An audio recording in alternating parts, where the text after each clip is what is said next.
Eliminating poverty in its many forms by 2030 is the first of the 17 Sustainable Development Goals that were adopted in 2015 by all the member countries of the United Nations. Even though the world has achieved exceptional progress towards this objective by reducing by more than half the number of people living under extreme poverty since 1999, there is still a long way to go. This is particularly the case for isolated places such as fishing communities. In fact, it is estimated that 80% of fishers around the world are poor. But before we can even think about strategies on how to improve their situation, there is a simpler question to ask. Who are these people and where do they live? This project proposes to kick off the creation of the first map on the prevalence of poverty in fishing communities around the world. My name is Alfredo Giron Nava. I am a Mexican postdoctoral scholar at UC Santa Barbara and an expert advisor for the Walter Monk Foundation for the Oceans.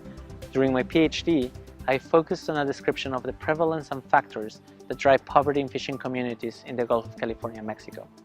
The first step for this project, and why we are asking for your support, is to develop a coarse resolution map about the countries where, on average, fishers live below national poverty levels.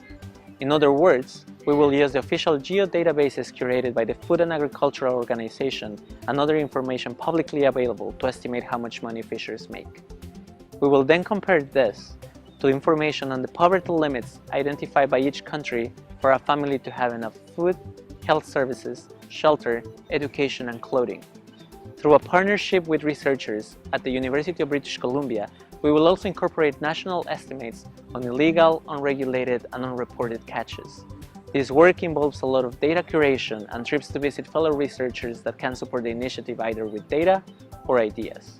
Country by country, we aim to contextualize our results in preparation for a second phase, in which we will increase the resolution of the map at a subnational scale.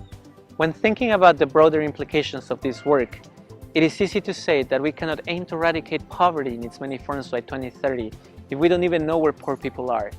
This map will allow for the creation of targeted strategies to meet this objective, particularly in developing nations where fisheries are diverse, fecund, and integral to cultural identity.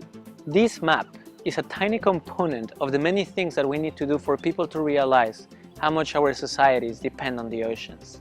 From learning about the species that live in your marine backyard to creating a global map of poverty, the Walter Monk Foundation for the Oceans truly believes that ocean awareness and conservation should be built one tile at a time.